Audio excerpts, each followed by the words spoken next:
Hello everyone, कैसे हैं? उम्मीद करते हैं अच्छे होंगे। मैं आपका स्वागत करता हूं स्टाइल एड के यूट्यूब चैनल पे।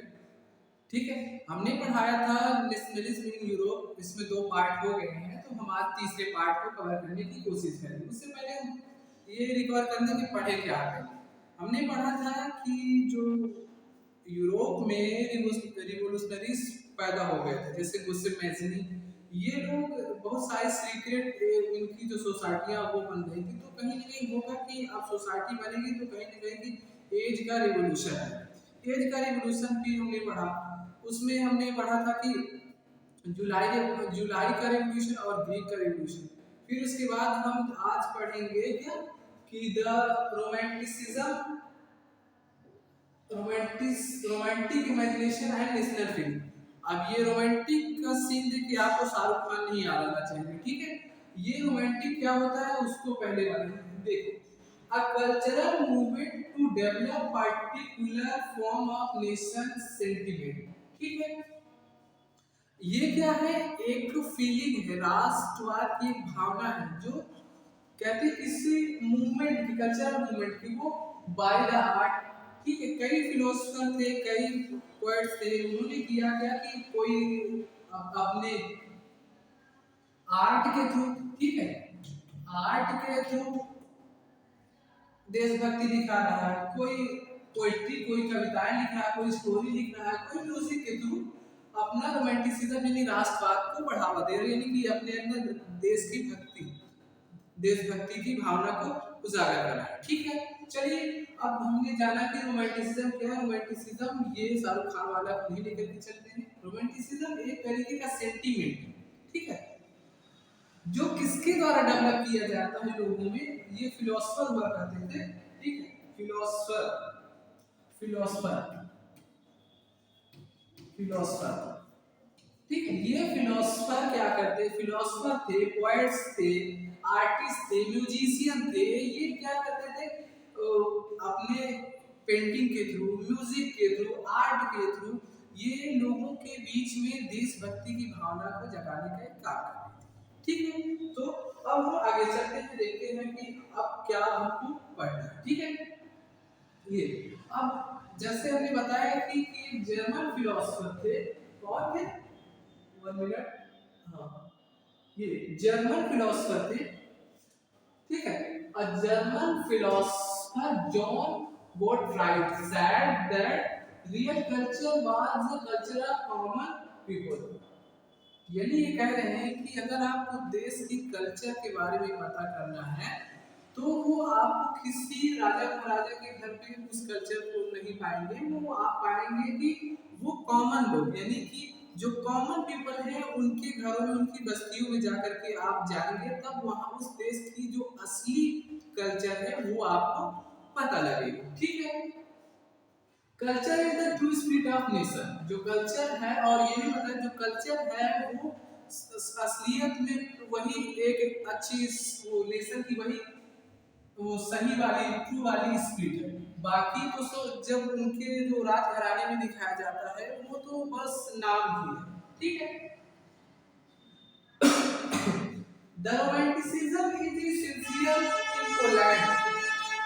ठीक है, आप कभी भी किसी के देश की देशभक्ति जबरदस्ती आप ना तो निकाल सकते हैं ना तो डाल सकते हैं किसी देश के प्रति, किसी लोगों के प्रति। ठीक है, तो हुआ क्या कि वहां पे पोलैंड में हुआ ये हो गया है कि वहां रसिया का कब्जा हो गया। ठीक है, रसिया ने वहां पे कब्जा कर लिया। तो वो चाहता था कि जो पोलैंड के लोग हैं वो रसियन लैंग्वेज को फॉलो करें। ठीक है, जो रशियन कल्चर को फॉलो करने के लिए बोलते हैं, और उनपे एक तरीके से थोपा जाता है कि ये लीजिए आपको आज से रशियन का वो लैंग्वेज ही बोलना है। ठीक है, तो आप किसी को देश से निकाल सकते हैं, लेकिन किसी के दिल से देश को थोड़ी निकाल पाएंगे। सेम एज इट इज वही कॉन्सेप्ट यहाँ भी उनके साथ हुआ। तो वहां के रशियन के लोग किए क्या है कि उनको जबरदस्ती जब उनके ऊपर ये कहा गया कि आप आज से रशियन लैंग्वेज ही बोलेंगे, तो उनको लगा कि नहीं ये तो हमारे साथ अन्याय हो रहा है, तो उन्होंने कुछ रिवोल्यूशनरीज थे उनको वो गए फिर मतलब वो रिवोल्यूशन करने लगे, तो रसिया की जो सेना थी वो उन रिवोल्यूशनरीज को दबा दिया, ठीक है, फोर्स वो अपने फोर्सली उनको दबा दिया, ठीक है, और कहा और कुछ को तो उनमें से हुआ कि कुछ जो प्रीस्ट थे, जो वहाँ के चर्च के प्रीस्ट थे, उनको जेल में बंद कर दिया, कुछ को साइबेरिया भेज दिया कि जाओ ठंड में खुद ही अकड़ के मर जाओगे, ठीक है। तो इसको देखते हैं the romanticism is a scene in Prague where the Russia implemented his language in Poland, ठीक है। तो जो रसियन लैंग्वेज होती है वो पोलैंड पे थोपी जाती है, ठीक है। तो then some of revolutionaries revolt against the Russian army but frequently Russia defeated them, और उनको जल्दी ही जो रसिया होता है वो दबा देता है, ठीक है। और तो वहाँ कुछ को क्या करता है कि कुछ प्रीस्ट होते हैं उनको लॉकअप में बंद कर देते, जेल में बंद कर देते, और कुछ को साइबेरिया भेज देते हैं, लो जाओ तुम्हारे देशभक्ति की बानों ही साइबेरिया में निकालो, ठीक है। तो ये ऐसा सीन हुआ उनके साथ, हमारी नजर से अच्छा तो नहीं हुआ। यहाँ भी कहीं ना कहीं देखते हैं कि जो नेशनलिज्म की भावना है वो यूरोप के हर एक कंट्री तक फैल गई, भले हम ये कह सकते हैं कि फेल हुई या उसका कोई अच्छा सा रिव्यू आया, वो हम ये नहीं कह सकते, हम ये कह सकते हैं कि जो रशियन रिवॉल्यूशन जो फ्रेंच रिवॉल्यूशन है वहां से शुरू हुई नेशनलिज्म की भावना, और यूरोपियन कंट्री की हर कंट्री तक उस समय के हर एक एरिया तक वो नेशनलिज्म की भावना पहुंच रही, भले वो उसका कोई अच्छा इफेक्ट ना देखना पड़े, फेल ही हो जाए, लेकिन ये तो नहीं है कि किसी भी एरिया में वो रिवॉल्यूशन नहीं हो रहा, ठीक है। देखिए कि पोलैंड में भी हुआ, उनके उनके जो भाषा है उनको जबरदस्ती चेंज कराने की कोशिश की थी, लेकिन कोई फर्क नहीं पड़ा, ठीक है। तो आप उनको जबरदस्ती वहाँ की जो ऑफिशियल लैंग्वेज आप रशियन कह सकते हो, ऑफिशियल लैंग्वेज, ठीक है, ऑफिशियल लैंग्वेज आप रख सकते हैं वहाँ, लेकिन वहाँ की जो मदर टंग लैंग्वेज है उनको आप नहीं छीन सकते, वो बोलेंगे ही बोलेंगे, ठीक है। अब हम थोड़ा सा आपको आगे लेकर के चलते हैं, ठीक है। ये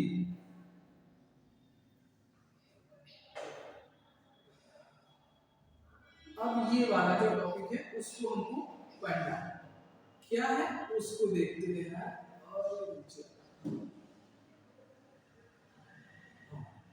ठीक है।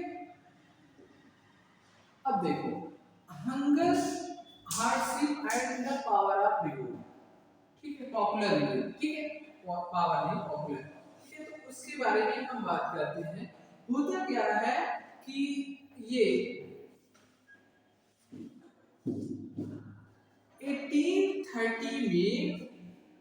1830 में वहां पे great economic hardship in Europe में फेस करने को, यानी कि वहां पे बहुत ज्यादा तंगी देखने को मिलती है, कहां पे, किस ईयर में, इस ईयर में, ठीक है। The first of half 19th century saw the enormous increase in the population all over the Europe. In most countries, there were more seekers of job than the employment. ठीक है। अब होता क्या है कि जो पूरे यूरोप में कहता है कि मिड 19th सेंचुरी के हाफ में, फर्स्ट हाफ में वहाँ की जनसंख्या वो अचानक से तेजी से बढ़ती, इनॉर्मस चेंज होती, इनॉर्मस यानी बहुत तेजी से इंक्रीज होती, बहुत तेजी से बढ़ती, ठीक है। जब कभी भी अचानक से कोई चीजें होती हैं तो उनका जो परिणाम होता है वो कभी कभी अच्छा भी होता है, कभी कभी खराब भी होता है। तो वो यहाँ पे अचानक से जो पॉपुलेशन आई, ठीक है, पॉपुलेशन आई, ठीक है, तो यहाँ पे पॉपुलेशन आई, अब ये पॉपुलेशन क्या हो गई, इंक्रीज हो गई, तो ये चलने लगी किधर की तरफ, जॉब के लिए, अपने जॉब के लिए वो चलने लगी। और कंट्रियों की तरफ, जो सिटी से, गांव से, अर्बन एरिया से सिटी तरफ के लोग आ गए, ठीक है। और जो सिटी में जॉब के लिए आए, जॉब से ज्यादा तो वहां के, यानी कि जॉब से ज्यादा जॉब सीकर्स, यानी कि जॉब कम पड़ रही, नौकरियां कम पड़ रही, लेकिन नौकरी करने वाले ज्यादा हो रहे, ठीक है। तो इस तरह में होगा क्या, वहां पे लोग सब जाएंगे कि हमको मिल जाए, हमको मिल जाए, और कोई के पास कोई अच्छी व्यवस्था नहीं, तो वहां पे स्लम क्रिएट हो। और सेम एज इट इज वहां होता, स्लम क्रिएट होता है, ठीक है, स्लम क्रिएट होता है। अब वो स्लम क्या करता है, देखो, population of the rural areas migrated from the cities to live overcrowded slum. इस जो ये small producers in town were often forced with steep to competition in port of cheap and machine-made goods from the inland, ठीक है। अब वहां भी होता, जो लोग वहां जाते हैं जॉब करने के लिए, वहां भी देखिए वहां की जो इंग्लैंड से सामान सस्ता आता है, वहां से देखते हैं कि जो इंग्लैंड में लोग हैं, वहां के जो धंधे भी, वो भी बड़ी कंपटीशन कर रहे हैं, लेकिन इंग्लैंड का इतना सस्ता है कि वहां से लोग मंगाते हैं, ठीक है, वहां से मंगाया जाता है उनके लिए। Where the industrialization was the more advanced than the other continent, यानी कि वहाँ की जो इंग्लैंड की जो इंडस्ट्रियलाइजेशन क्वालिटी, इंडस्ट्रियलाइजेशन होती है, वो ज्यादा, सबसे ज्यादा वहीं की होती है, वहीं को देखने को मिलता है देन अदर कॉन्टिनेंट। और जो अलग अलग अलग कॉन्टिनेंट महाद्वीप है, उन सब उनमें सबसे ज्यादा ये इंग्लैंड में ही क्या होता है, इंडस्ट्रियलाइजेशन का ज्यादा एडवांस होता है, वहाँ की एडवांस इंडस्ट्रियलाइजेशन होती है। इस वजह से वहाँ के जो सामान होते हैं लोगों को सस्ता पड़ते हैं, और इन्हीं सामान की वजह से वहाँ के जो, जहाँ की बात कर रहे हैं, वहाँ के जो माइग्रेशन, जो माइग्रेट करके आए हैं, उन लोगों के जो धंधे हैं, जहाँ पे है धंधे, अभी वो ठप हो रहे हैं, धीरे धीरे ठप हो रहे हैं। इसलिए ठप हो रहे हैं क्योंकि कंपटीशन इसने ले लिया इंग्लैंड, और यहाँ की जो टेक्नोलॉजी है ये ज़्यादा एडवांस्ड है, और यहाँ की जो चीज़ें हैं वो सस्ती पड़ रही हैं। This is was specially so in the textile production, ठीक है। और जो इंग्लैंड है ना, उस समय सबसे ज़्यादा एडवांस था किसमें, टेक्सटाइल, टेक्सटाइल में, which was carried out mainly of homes and small workshop, and was so only partly machinized in those regions of Europe where the aristocracy still enjoy the power and peasants struggled under the burden of feudal। होता क्या है कि देखो, हमको कुछ नहीं कर इसमें समझना है, तो ये कहता है कि यहाँ पे अगर सीधा सीधा है कि पॉपुलेशन बढ़ी, वहाँ की पॉपुलेशन बढ़ रही थी, वहाँ के लोग, पॉपुलेशन जब बढ़ी तो वो अपने जॉब के लिए कि यूरोप के लोग शहरों की तरफ आते हैं, ठीक है। जब शहरों की तरफ आते हैं तो वहाँ पे जॉब न मिलने के कारण लोग कभी स्टेबल नहीं हो पाते, तो झोपड़पट्टी, स्लम एरिया ज्यादा क्रिएट हो जाते हैं, ठीक है। उनके कारण, क्यों कारण, क्या कारण है, किसकी वजह से स्लम क्रिएट हो जाते हैं, क्योंकि उस वहां पे यूरोपियन, और जो यूरोपियन कंट्री में वहां पे देखा जाता है कि जो जो इंग्लैंड का सामान है वो ज्यादा सस्ता और ज्यादा अच्छा मिलता है, क्यों, और इस वजह से वो सस्ता मिलता है क्योंकि वहां पे इंडस्ट्रियलाइजेशन ज्यादा एडवांस था, वहां का औद्योगिकीकरण बहुत ही उन्नत किस्म का हो गया था। इस वजह से वहां की जो कॉस्ट हुआ करती थी वो बहुत कम होती थी, मेनली किसमें होती थी, टेक्सटाइल में, ठीक है। अब थोड़ा सा हम आगे चलते हैं, हाँ, ठीक है। और ये भी होता है कि वहां, ये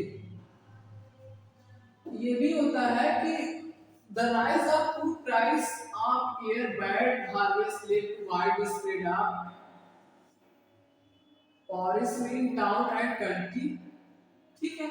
होता क्या है कि इस साल भी यहाँ जो फूड की प्राइसेस है वो बढ़ रही है, ठीक है। प्राइसेस है बढ़ रहे, जब किसी चीज की डिमांड ज्यादा होगी और उसकी क्वांटिटी कम होगी तो प्राइसेस बढ़ेंगे ही बढ़ेंगे। वैसा ही वहां पर जो उसका प्रोडक्शन कम हो रहा है और कंजम्पशन ज्यादा हो रहा है, ठीक है, तो इस वजह से उसकी प्राइसेस है जो हाई हो जाती है। यहाँ तक ये भी देखा जाता है कि वहां पर क्या होता है कि फसलें खराब हो जाती हैं।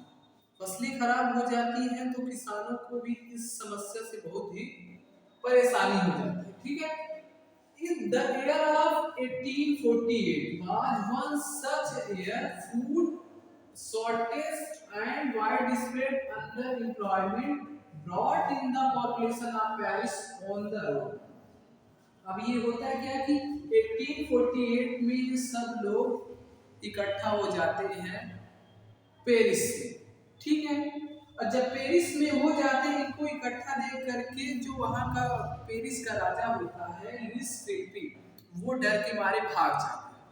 जब डर के मारे भाग जाता है तो क्या होता है कि वहां की जो नेशनल असेंबली होती है वो फ्रांस को एज ए रिपब्लिक कंट्री घोषित कर देती है, ठीक है। वहां की जो जो नेशनल असेंबली होती है वो वहां की पूरी जो सरकार होती है वो कहती है कि जब राजा ही भाग गया है तो अब इस कंट्री को हम रिपब्लिक कर देंगे, ठीक है। अब रिपब्लिक कैसे होता है वो हम बताते हैं। Where the elected and this therapy was supposed to conflict। जब ये लोग आते हैं तो इनको देख करके लुइस फिलिपी जो होता है ये बहुत रेंज में खाने की शॉर्टेज, फूड शॉर्टेज हो गई, वाइड स्प्रेड मतलब बहुत ज्यादा एम्प्लॉयमेंट है। जब ये खाने की तंगी से और जॉब की तंगी से लोग परेशान होकर के पेरिस तक चले आते हैं आंदोलन करते हुए, ठीक है, बढ़ते हुए, तो इसको लुइस फिलिपी को ये लगता है कि अब जिंदगी के अंत दिन है तो भाग लिया जाए, तो ये भाग जाता है। और जैसे ही भाग जाता है वहां की एक असेंबली होती है नेशनल असेंबली, वो फ्रांस को एक रिपब्लिक कंट्री घोषित कर दी, ठीक है। तो हमने अभी सीखा क्या कि लोग आते हैं शहरों में जॉब के लिए आते हैं, और जब पॉपुलेशन ज्यादा होती है तो घरों पे जो वहाँ का रिसोर्स है उससे फुलफिल नहीं हो पाते हैं तो शहरों की तरफ भागते हैं। और शहरों में भी जो वहाँ का इंग्लैंड का सामान है वो आता है, वो बड़ा सस्ता और चीप होता है, वो एडवांस तरीके का होता है, एडवांस जो वहाँ की टेक्नोलॉजी से बन करके आता है, तो इस वजह से वहाँ के जो सामान है वो सस्ते होते हैं। कहीं न कहीं इनका असर जो होता है वहाँ के स्थानीय लोगों के छोटे मोटे धंधों पर भी प्रभाव पड़ता है, ठीक है। तब होता है जब प्रभाव पड़ता है तो वो लोग बेरोजगार हो जाते हैं, और वही टाइम पे होता है कि फसलें खराब हो जाती हैं, लोग भूखों से मरने लगते हैं, तो वो पेरिस की तरफ सब लोग ना पेरिस की तरफ आते हैं। जब पेरिस की तरफ उन्हें लगता है कि लोग आ रहे हैं तो क्या होता है कि वहां का जो राजा होता है फ्रांस का राजा जिसको लुइस फिलिपी होता है वो डर के मारे भाग जाता है। जब डर के मारे भाग जाता है तो वहां की एक नेशनल असेंबली होती है जो कहती है कि अब जो फ्रांस होगा एक रिपब्लिक कंट्री होगा, ठीक है।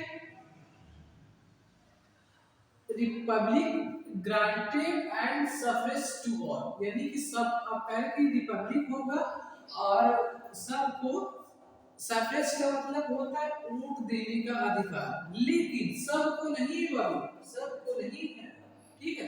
इसमें क्या है ये सफरेज टू ऑल तो लिखा है, लेकिन ये कह रहा है कि 21 साल के लोगों सबको वोट देने का अधिकार है, ओनली मेल, क्या ओनली मेल, यानी सिर्फ पुरुष ही जो 21 साल के होंगे वही सिर्फ वोट देंगे, ठीक है। बाकी जो औरतें होंगी उन्हें अभी भी वोट देने का अधिकार नहीं, यानी हम कह सकते हैं उस टाइम पे वहां की जो औरतें थी उनकी जो दशा थी वो खराब थी, कहीं भी उनको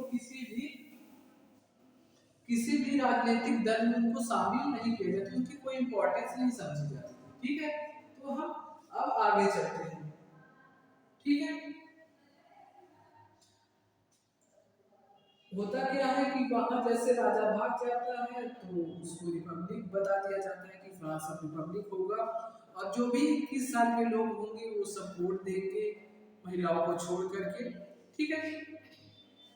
और सबको ना एक जॉब दी जाएगी, ये कहा गया है। दूसरा पॉइंट है कि सबको एक जॉब दी जाएगी। ठीक है।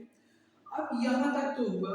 अब होता है एलियर अर्लियर इन, ठीक है, पिछले कह रहा है कि 18 हमने 48 की बात की थी, ये 3 साल पहले की, उस समय से 3 साल पहले की बात कह रहा है कि एक सिलेसिया में भी रिवोल्ट। ठीक है। ये सिलेसिया, ये छोटा सा कंट्री है, यहाँ पे क्या हुआ था कि जो वीवर्स था, यानी कि जो वीवर्स थे वहाँ के, वहाँ का जो कॉन्ट्रैक्टर था, वीवर्स किसी कंपनी में काम कर रहे थे, तो उन कंपनी क्या कह सकते हैं, वहाँ के छोटे मोटे उद्योग रहे होंगे, वहाँ पे काम कर रहे थे। तो वो चाहते थे कि अब हमारी जो वेजेस है, यानी हमारी तनख्वाह है, वो बढ़ाई जाए, लेकिन वो जो कॉन्ट्रैक्टर था वो नहीं मान रहा था, वो बढ़ाया ही नहीं। फिर हुआ क्या कि एक दिन उन्होंने वो सब विवश भड़क गए। ठीक है। तोड़ फोड़ मचा दी। तो और फिर उससे कहने लगे कि अब हमारी जो वेज है, हमारी तनख्वाह बढ़ाओ। तो वो नहीं मानता, फिर उसको जब तोड़ फोड़ करने लगते हैं तो वो डर के मारे पास के गांव में जाकर के तो रहने की जगह ढूंढने लगता है, लेकिन गांव वाले भी उसे भगा देते हैं। ठीक है। तब वो आर्मी के पास जाता है। ठीक है। जब आर्मी के पास जाता है तो आर्मी आती है और उनको सप्रेस कर देती है, यानी उनको दबा देती है, और उस रिवोल्ट में 11 मेंबर्स की मौत हो जाती है। ठीक है। ये सिलेसिया, हम ये नहीं कह सकते कि हम कि वो मरे, मतलब जो फेल हो जाता है, रिवोल्ट रेवोल्यूशन फेल हो जाता है या अच्छा हो जाता है, हम इसके बारे में कुछ नहीं कह सकते। हम ये जरूर कह सकते हैं कि यूरोप के हर एक कंट्री में रिवॉल्यूशन हो रहा है। हर जगह पे लोगों को अपने देश, अपने लैंग्वेज, अपने नेशनल के प्रति थोड़ी सी समर्पण की भावना आने लगती है। ठीक है। वो चाहते हैं कि जो अब ये सब कर रहे हैं, हम इसको और ज्यादा बर्दाश्त नहीं करेंगे। ठीक है। अब चलते हैं आगे।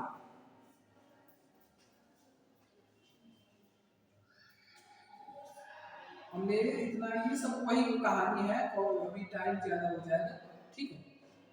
अब भाई ये सोचो कि सब लोग कर रहे हैं रिवॉल्यूशन, तो ये मिडिल क्लास वाले लोग कैसे पीछे रह सकते हैं? इन्होंने भी सोचा कि हम भी करेंगे रिवोल्ट।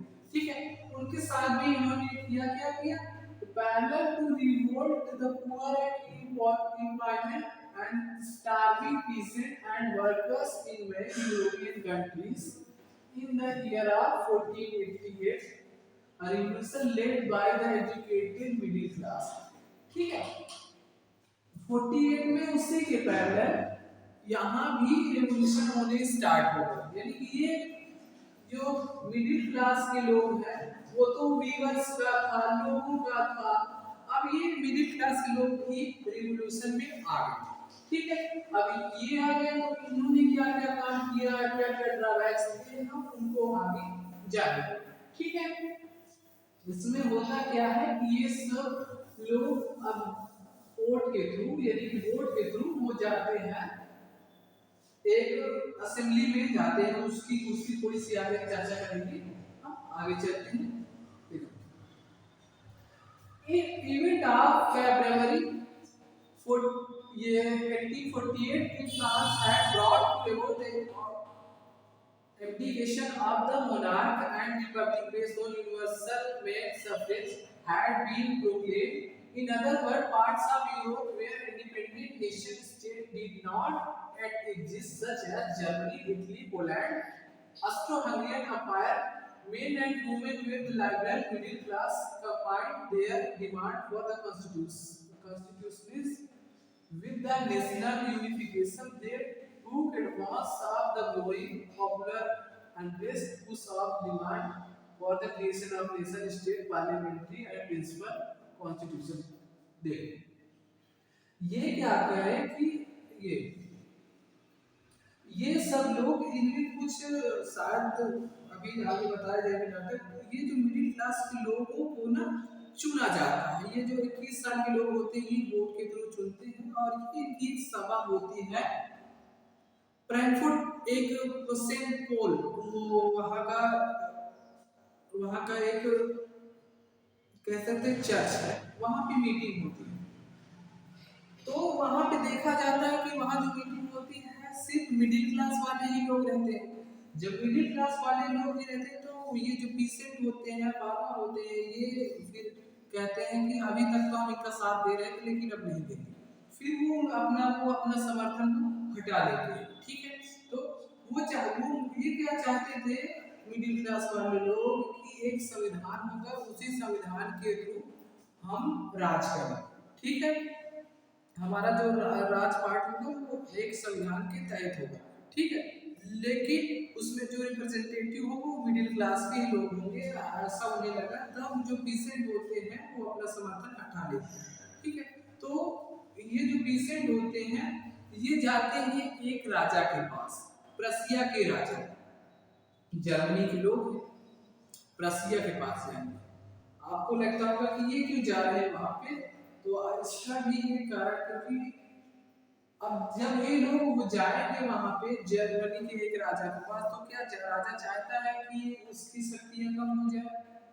ठीक है, राजा क्या चाहता है कि उसकी शक्तियां कम हो जाए, तो वो क्या करता है कि उनको अपने आर्मी के थ्रू उनको सप्रेस करा देता है, यानी कि उनको भगा देता है। ठीक है, तो हम ये देखेंगे कि जो नेशनलिज्म की भावना है सब में है, थोड़ी कम थोड़ी ज्यादा जो भी है, लेकिन हम देखें कि ऑल इंटायर यूरोप में हर जगह नेशनलिज्म की भावना चल रही है। ठीक है, वो फेल होती है या पास होती है, I don't know about this. ठीक है, तो ये सब की बातें हमें देखने को मिलती है, और वहाँ का जो राजा होता है भगाता है। अगर सोचो अगर वो पीसेंट साथ में नहीं होते तो क्या होता, हो सकता है मतलब कुछ और होता, डर के मारे या इतनी ज्यादा तादाद पॉपुलेशन के मारे वो प्रेशर में आकर के हाँ कह देता कि हाँ आपका कॉन्स्टिट्यूशन में बनाऊंगा, या मैं आपका कॉन्स्टिट्यूशन बनाने बताता हूँ या कैसा भी बना के दूंगा। ठीक है, तो लेकिन हम इसको अभी पढ़ के भी बताते हैं। यहाँ से देखो, event of February 48 France had brought about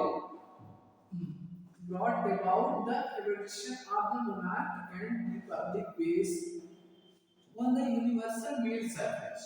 universal male suffrage, male suffrage हो यानी सिर्फ मेल ही वोट दिए हैं, मेल ही वोट दिए। हमने पीछे बात की had been proclaimed, in other words part of Europe where the independent nation state did not yet exist। ये जो पार्ट यूरोप के जो पार्ट है नेशन स्टेट के जो फॉर्म में आ गए हैं, एक राष्ट्र के रूप में आ गए हैं, ये ऐसे ही एग्जिस्ट नहीं करेंगे, इनको चलाने के लिए कॉन्स्टिट्यूशन की जरूरत होगी।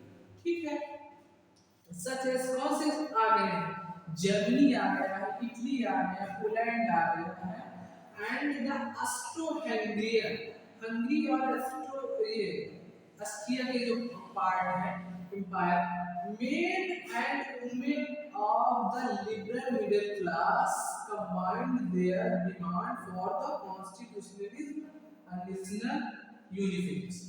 और ये लोग चाहते थे कि अब जो हमारा देश होगा वहां पे कॉन्स्टिट्यूशन के तहत ही राज किया जाए। ठीक है, वो कौन से जो चाहते थे वहां के लोग, जर्मनी, इटली, पोलैंड और ये ऑस्ट्रो हंगेरियन। ठीक है, हमने जर्मनी की बात की थी, हमने पोलैंड की भी बात बताई थी पीछे की कैसे पोलैंड की कहानी है। ठीक है, अब उसके लिए आपको पीछे जाना पड़ेगा, हम पीछे नहीं जा रहे हैं क्योंकि हम पीछे पढ़ा चुके हैं। ठीक है, अब ये इसको देखते हैं।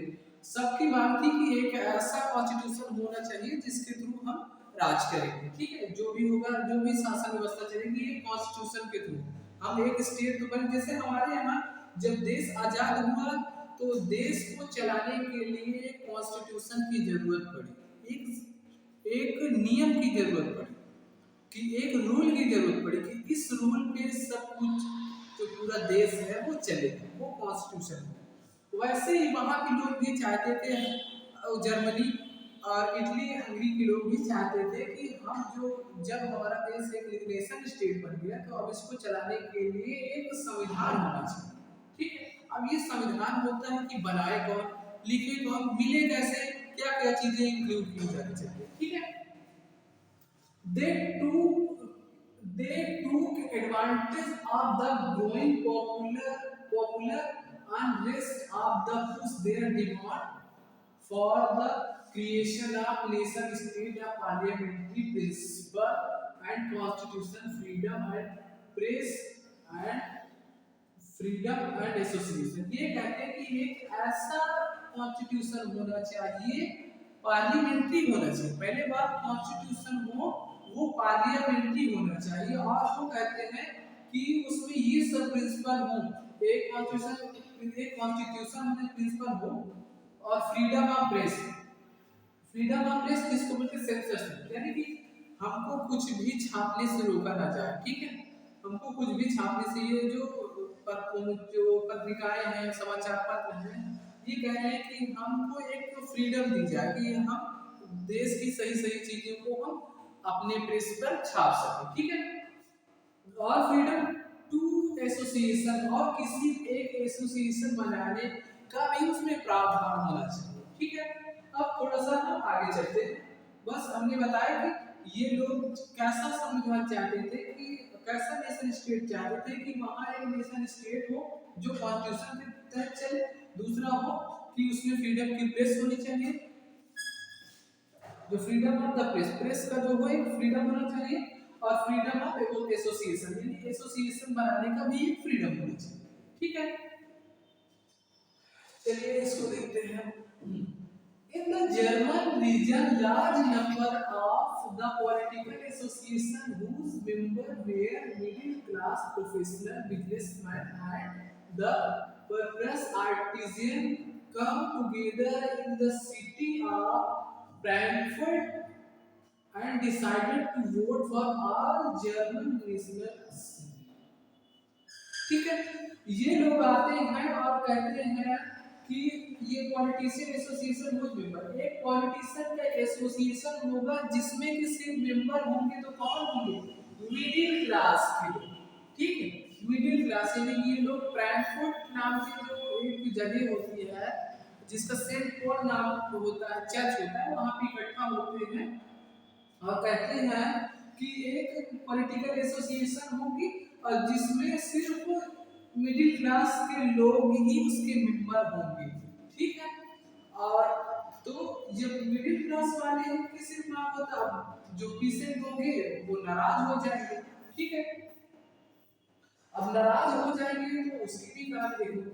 और मई मई 18 मई 48, यानी कि मई में 48 को क्या होता है कि 831 elected representative march in the festive procession of to take their place in the Frankfurt Parliament convent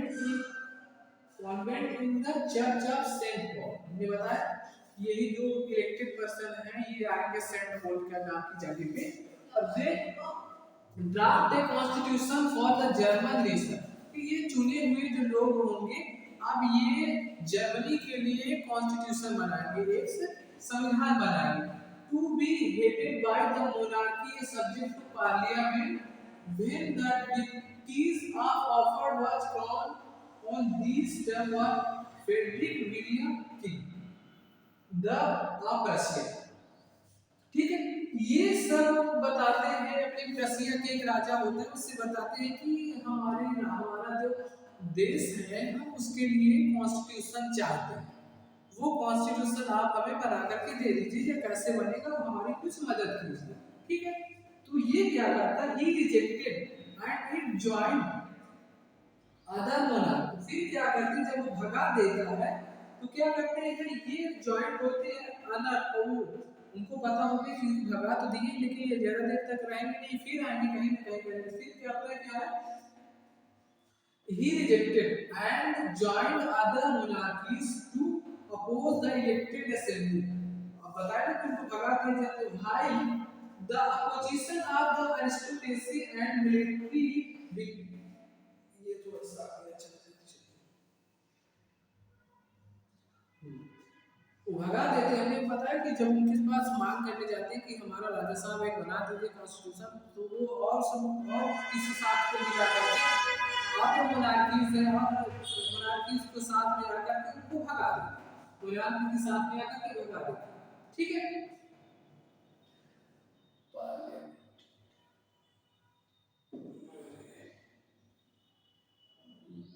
While to join together monarch and while position of where the aristocracy military become stronger and social basis parliamentary eroded.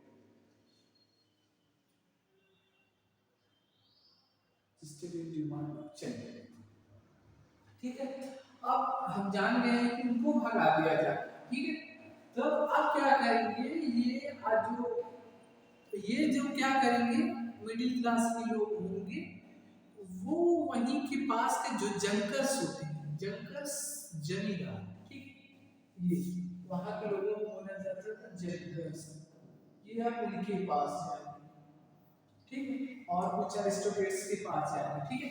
The parliament was the dominated by the middle class, हमने देखा कि जो parliament है वो middle class के dominate में, who registered in demands of the worker and artisan were consequently lost their support।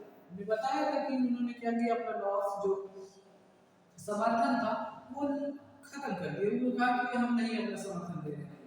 जब उनको कोई रिप्रेजेंटेटिव ही नहीं होगा तो उनकी बात कहेगा कौन, उन फार्मर के पीसेंट के जो लेबर होंगे उनकी बात कौन कहेगा, ठीक है, उनकी बात कौन पहुंचाएगा, ठीक है। In the end the troops where called and assembly was forced to disband। The issue of extending political right of women was controversial one within a liberal movement, in which the large number of women had participated in activity over the year। अब जब उनको महिलाओं को भी नहीं दिया गया right की आप जैसे, तो ये भी एक तरीके से फॉर्म में आ जाती है कि ये भी प्रोटेस्ट करने के मूड में आ जाती है, ठीक है। ये भी पार्टी ये कहती है, ये मूवमेंट चलाती है लिबरल मूवमेंट, और उसमें बहुत ज्यादा मूवमेंट जो होती है वो पार्टिसिपेट करती है, ठीक है। Women had form their own political association, women जो थी वो अपनी खुद की एक एसोसिएशन बना लेती है, founded newspaper and taken part in the political meeting and demand demonstration despite this they and were denied, ठीक है। ये क्या होता है कि ये आप खुद की आप बनाएंगे तो तुम ना सुनोगे, हम खुद ही बना लेंगे, ठीक है। Suffrage right during the election of assembly, ठीक, और ये कहती है जो वोट देने का अधिकार होगा वो इलेक्शन के असेंबली के इलेक्शन के जैसा होगा। Suffrage right during the election of assembly, ठीक है, ठीक है। ये कहती है कि अब इनको भी कहीं चाहिए सफरेज राइट का मतलब वोट देने का अधिकार इनको भी चाहिए, ठीक। असेंबली के इलेक्शन में उनको भी वोट देने का अधिकार चाहिए, ठीक है। तो ये जब बात करती है तो अब इनकी क्या बातें होती है वो आगे हम चलते हैं, ठीक है। When the Frankfurt Parliament convened in the Church of St. Paul, the women were admitted only as observers to stand in visitor gallery, ठीक है। यानी कह रहा है कि जो वुमेन होंगी वो वहां को आएंगी तो लेकिन वो एक विजिटर के तौर पे आएंगी, फ्रैंकफर्ट में आएंगी महिला, तो कहते हैं कि ना, तो वो जब वो वोटिंग की राइट मांग रहे तो फिर इन्होंने कहा कि नहीं नहीं, अब ये वुमेन्स तो आएंगी लेकिन वो खड़ी रहेंगी, गैलरी में खड़ी रहेंगी, ठीक है। Though the conservative forces were able to suppress the liberal movement in 1848, they could not restore the old order. Monarchs were beginning to realize at that cycle of revolution and the representation could be ended by guilt. ठीक है, तो अब ये movement को भी लगा कि कहा कि जो कंजर्वेटिव फोर्स यानी कहा गया कि अब ये आया था कि लेकिन ये गैरंटी यानी देखो पैराक्स एंड वुमेन वेयर एडमिटेड यानी कि वुमेन आएंगे एडमिट किए थे उनको बुलाया जाएगा ओनली एज ए ऑब्जर्वर यानी कि एक निरीक्षण के तौर पर बुलाया to stand in the visitor ठीक और वो देखने के तौर पे ही खड़ी रहेंगी कहां पे खड़ी रहेंगी गैलरी में ठीक है यानी कि आप उनको इतना करने के बाद वो कहते हैं ठीक ठीक ठीक है आओगी लेकिन आप गैलरी में खड़े रहो ठीक है चलिए देखते हैं मोनार्क यहाँ तो बिगनिंग ठीक है चलिए इतना है they could not be restored the old order monarchs were beginning to realize that cycles of the revolution and civilization could be only the ended of granting concession to liberal nationalist revolutionaries hence in the year after 1848 the eastern europe began to introduce the change that had already taken place in the western europe अब इससे होता क्या है कि eastern Europe में और western Europe में भी चेंज आने लगता है ठीक है फिर से एक बार हम रिकॉल करा देते हैं क्या क्या हुआ है ठीक है हम चलिए ऐसे बता देते हैं हमने कहा कि शुरुआत हम कहाँ से करते हैं कि थोड़ा सा देख लेते हैं हाँ चलिए हाँ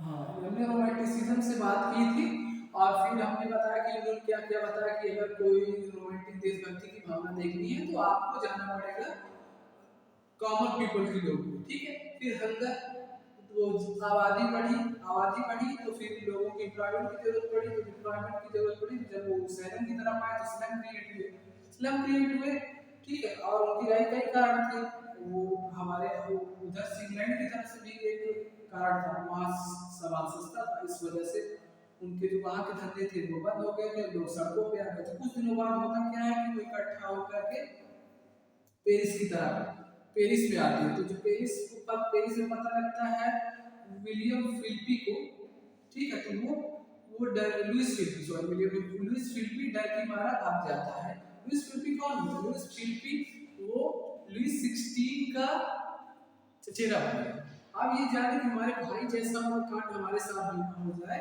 तो वो भी वो डर के मारे भाग जाता है वहां की नेशनल असेंबली क्या कर देती है कहती है कि अब न सब लोगों को वोट देने का अधिकार होगा और किनको होगा जो 21 साल के होंगे वो ठीक है 21 साल के होंगे वो गरीब अमीर सब लिए होंगे लेकिन जो औरतें होंगी उन्हें वोट देने का अधिकार नहीं होगा ठीक है और फिर वहाँ की जो होती है ये आते बैठक होती तो कहते हैं कि जो वहाँ के लोग कहते हैं कि हमको एक ऐसा ये नेशनल स्टेट तो बन गया वो वहाँ जैसे भाग जाता है तो जो नेशनल असेंबली होती है वो बताती है कि आप जो जर्मनी है वो नहीं जो सॉरी जो भी कंट्री है वो अब क्या बन जाएगी अब एक रिपब्लिक कंट्री बन जाएगी और वहाँ के लोग कहने लगे कि हमको सेंसरशिप यानी फ्रीडम टू प्रेस चाहिए और एक